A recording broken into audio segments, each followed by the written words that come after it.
And I also want to talk about his eyebrows. They were just way too done for me. Like, if you get your eyebrows done, I prefer like a manly brow, or you can just get your eyebrows done but give them a chance to grow in a bit. But like the ends of his eyebrows, like the tips, it was way too feminine for me.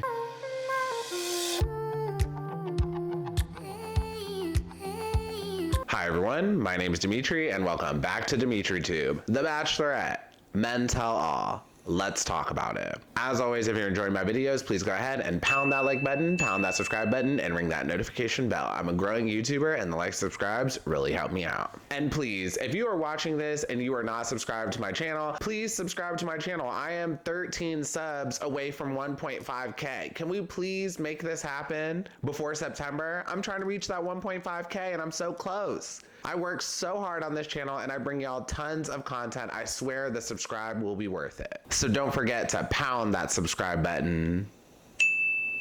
So let's just go ahead and dive into this Men Tell All review. I don't think there's any Bachelor news, but to be honest, I didn't really look. So first, let's talk about the glow ups and the glow downs. First, Tanner cut his hair. I'm really glad Tanner cut his hair. Some of y'all may not have noticed this, but on the show, his hair was like pretty long and I thought he needed a haircut and he trimmed it a bit and I think it looks way better. Xavier has facial hair now. He has a mustache and a goatee. I think this is a very good look for him. It's not like a huge change, but I do think it looks good. Honestly, he could go clean shaven or with his mustache goatee. I think facial hair ages him like a little bit, not a lot, but it makes him look like a couple years older. And lastly, Sean is less blonde. I think his hair was a little more blonde when they were filming this season, but now that it's over, maybe he grew it out and it's like less blonde. I think he should have gone to a stylist and gone more blonde. I think blonde looks really good on him, and a lot of people on social were saying he looks like Prince Charming from Shrek, and I think he should have just ran with it. And I also want to talk about his eyebrows. They were just way too done for me. Like, if you get your eyebrows done, I prefer like a manly brow, or you can just get your eyebrows done but give them a chance to grow in a bit. But like the ends of his eyebrows, like the tips, it was way too feminine for me. Okay, next let's talk about the content of the episode. So the episode starts and pretty much everyone is going in or dragging Bryaden, and Bryaden basically became the star of the episode. And honestly, I wasn't mad at it because if Bryaden wasn't there, what would we have done for like 30 minutes? So just a few things I want to talk about in terms of Bryaden. First, Sean accused Bryaden of being manipulative. I truly don't think Bryaden was manipulative at all.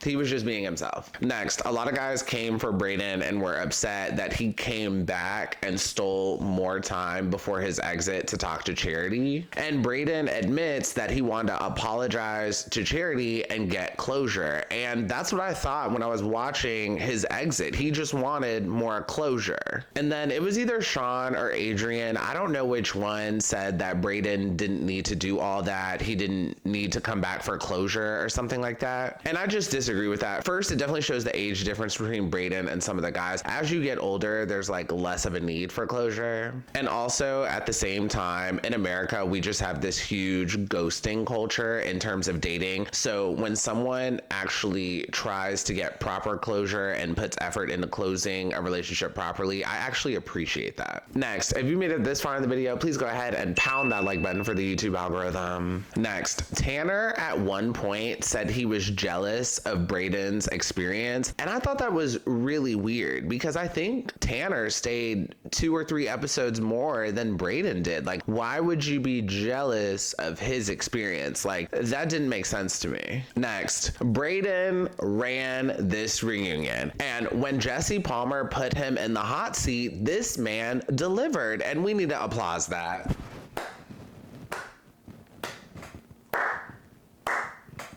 Bryaden did a really good job at this Men Tell All. Like, the other guys and Jesse Palmer couldn't keep his name out of their mouths. And not only did Bryaden deliver, he earned a slot in paradise, and it was well deserved. I cannot wait to see him on that beach this fall. I know a lot of you watching this video do not like Bryaden, but Bryaden is the type of reality TV I like to watch. He keeps it light and fun. And when they showed us this clip of the upcoming paradise, I was kind of blown because because I wish we were watching Paradise right now and not The Bachelorette. And last thing about Bryaden, I died when he gave Jesse Palmer that pair of clip-on earrings. Bryaden really had Jesse looking like a full-on homosexual in them clip-on earrings. Next, let's talk about Sean, and this will be very quick. At one point, some of the guys were mad because Sean had won the Barbie challenge, and then after he had won the challenge, he came into the cocktail party singing, and then he immediately stole Charity away for 30 minutes. And this was just so dumb to unpack. Like, why are we acting like production didn't stage every bit of that? Like, it was very clear to me production staged all of that. Okay, now we're moving on to Xavier. So Xavier tried to defend himself and says that he stuck his foot in his mouth and he made a mistake. And then both Jesse Palmer and Charity questioned Xavier as to why he said "I love you" before hopping in the Uber XL. And while he was in the hot seat, Xavier owned up to it and he said he just said how he felt. But it was very clear to me that him saying "I love you" before hopping in the Uber XL was just a last ditch effort for him to try to stay.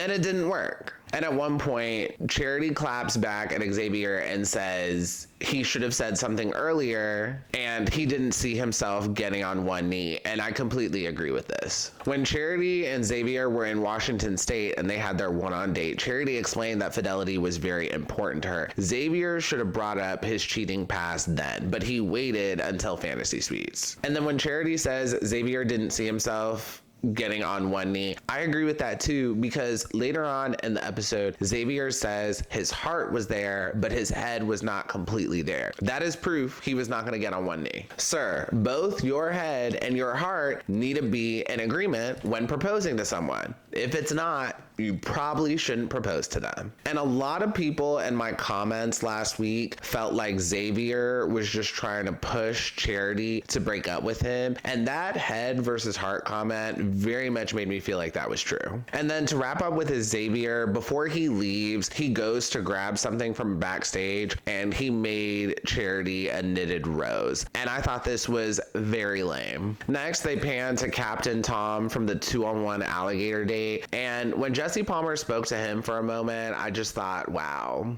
they have room for everyone this episode. Next, we get a heartfelt sisterhood moment. Jesse Palmer brings out the former Bachelorettes, Trista, Desiree, and Brianna. And basically, they just tell Charity, you're strong, you're powerful, you're doing a good job, etc., etc. And isn't it interesting they don't do this on The Bachelor? During Zach, Clayton, or Matt James' season, they didn't bring out previous bachelors and have them tell them, oh, you're strong, you're powerful, you're doing a good job. And lastly, we get a sneak preview of The Golden Bachelor. The Golden Bachelor is Gary, but it's spelt like Jerry with a G. And like parts of the preview were really sad, especially when he was talking about his lost wife. But Gary was really pulling out the dramatics. He was digging deep here. And overall, it was serious, but it was a little silly. I plan to watch, but from this preview, it does seem like it's going to be a little boring. ABC very much wants to go back to the classic Bachelor, but I very much believe in moving forward. Like, instead of trying to be like previous seasons, I think they should just kind of just figure out a way to make it more interesting, but more 2023. And last thing I want to say about Gary, he was doing an interview with Jesse Palmer, and y'all, this man sounds like Patrick Star. Am I the only one who hears it? He sounds like Patrick from SpongeBob. Is mayonnaise an instrument?